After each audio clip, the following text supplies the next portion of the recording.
নমস্কার, welcome to universal healers. আমি অরূপ। শনির সাড়ে সাতি দশাকে সবাই ভয় পায়। শনির সাড়ে সাতি চললে জীবনে কয়েকটি পরিবর্তন আসে। এই দশায় জাতকের সঙ্গে কয়েকটি ঘটনা অবশ্যই ঘটতে দেখা যায়। জন্মরাশির পরপর যে রাশিতে শনি প্রবেশ করে তখন থেকেই সাড়ে সাতি দশা শুরু হয়ে যায়। শনি যখন জন্ম থেকে দ্বিতীয় স্থান অতিক্রম করে যায় তখন এই দশা থেকে মুক্তি ঘটে। এক্ষেত্রে চন্দ্রকে মনে করা হয় ইন্দ্র। যেমন কোনো জাতকের জন্ম যদি বৃষ রাশিতে হয় তাহলে শনি যখন মেষ রাশিতে প্রবেশ করবে তখন থেকে সাড়ে সাথে শুরু হবে। অর্থাৎ যে রাশিতে শনি গোচর করবে তার আগের ও পরের রাশিতে সাড়ে সাতই থাকবে। একটি রাশিতে শনি 2.5 বছর বিরাজ করে। এভাবে এই 3টি রাশি অতিক্রম করতে মোট 7.5 বছর সময় লাগে। একেই শনির সাড়ে সাতই বলা হয়।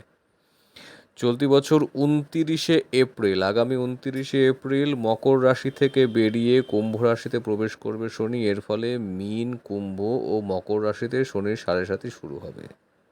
এখন জেনে নিই লগ্ন হিসেবে শনি কোন ঘরে কেমন ফল দেবে। যাদের কুম্ভ লগ্ন তাদের শনি প্রথম কক্ষে প্রবেশ করেছে। প্রথম কক্ষ রিপ্রেজেন্ট করে শারীরিক বৈশিষ্ট্য, স্বভাব, ব্যক্তিত্ব। যেহেতু শনি নিজের স্বগৃহে অবস্থান করছে তাই এই ক্ষেত্রে শারীরিক বৈশিষ্ট্য, স্বভাব, ব্যক্তিত্ব এগুলোর বিকাশ হবে। স্বাস্থ্যর দিকে একটু ধ্যান রাখতে হবে এই সময়ের মধ্যে। যাদের দ্বিতীয় কক্ষে প্রবেশ করছে, দ্বিতীয় কক্ষ রিপ্রেজেন্ট করে ধন, ঐশ্বর্য, জ্ঞান, আর্থিক পরিস্থিতি এবং পরিবার। পরিবারের লোকের সাথে যাতে কোনো রকম ঝুটঝামেলা না হয় সেই দিকে খেয়াল রাখতে হবে। আর্থিক পরিস্থিতি ভালো হওয়ার লক্ষণ দেখা যাচ্ছে।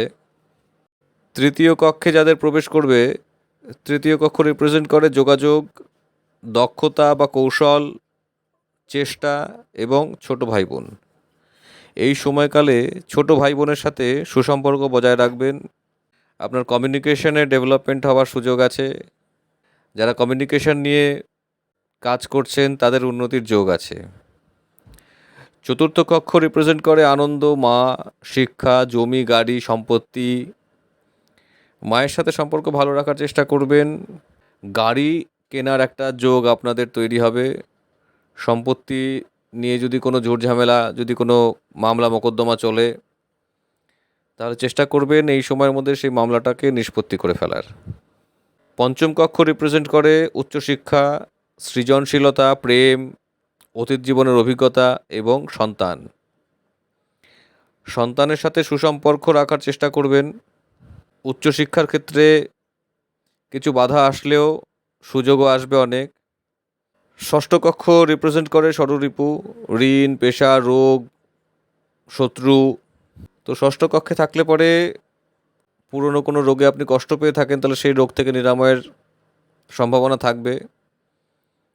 শত্রু নাশ হবে এবং চেষ্টা করবেন আপনার ঋণ, ধার যা আপনার আছে সেটাকে যাতে আপনি কম করতে পারেন এই সময়ে। সপ্তম কক্ষ রিপ্রেজেন্ট করে বিবাহ, জীবনসঙ্গী, দীর্ঘমেয়াদী অংশীদারি, আমদানি রপ্তানি, ভাবমূর্তি।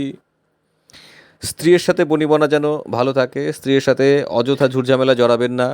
যাতে পার্টনারশিপ ব্যবসার সাথে যুক্ত আছেন পার্টনারের সাথে সুসম্পর্ক বজায় রাখার চেষ্টা করবেন এই সময়। ব্যবসায় আপনার উন্নতির সম্ভাবনা আছে। অষ্টম কক্ষ রিপ্রেজেন্ট করে আয়ু, অভাবনীয় ঘটনা, গবেষণা, অকাল্ট সায়েন্স, অ্যাস্ট্রোলজি। যারা অকাল্ট সায়েন্স, অ্যাস্ট্রোলজির সাথে যুক্ত তাদের এই সময়ে উন্নতির যোগ আছে। নবম কক্ষ রিপ্রেজেন্ট করে বিশ্বাস, ভাগ্য, শিক্ষক, বাবা, ধর্ম, দূরের যাত্রা।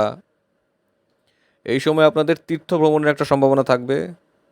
বাবার সাথে সুসম্পর্ক বজায় রাখার চেষ্টা করবেন। পৈতৃক সম্পত্তি নিয়ে যদি কোনো বিবাদ চলে থাকে তাহলে সেটার মীমাংসার সম্ভাবনা থাকবে। দশম কক্ষ রিপ্রেজেন্ট করে কেরিয়ার, কাজ, চাকরি, পেশা। চাকরিতে কিছুটা বাধা বিপত্তি থাকলেও এই সময় কিন্তু আপনার উন্নতিরও অনেক সুযোগ আসবে। একাদশ কক্ষ রিপ্রেজেন্ট করে আকাঙ্ক্ষা, আয়, লাভ, বড় ভাই বোনের সাথে এই সময়ে চেষ্টা করবেন সুসম্পর্ক বজায় রাখার। আপনার আয় বৃদ্ধির সম্ভাবনা আছে। দ্বাদশ স্থান ব্যয়, বৈদেশ যাত্রা, বিদেশ থেকে ইনকাম। যাদের দ্বাদশ স্থানে শনি প্রবেশ করেছে তাদের এই সময় ব্যয়টা কিছুটা হলেও কম হওয়ার সম্ভাবনা থাকবে। যাদের নিজের সম্পর্কে সঠিক গণনার প্রয়োজন আছে তারা অবশ্যই আমাদের দেয়া নম্বরে যোগাযোগ করবেন। ভালো থাকবেন, সুস্থ থাকবেন।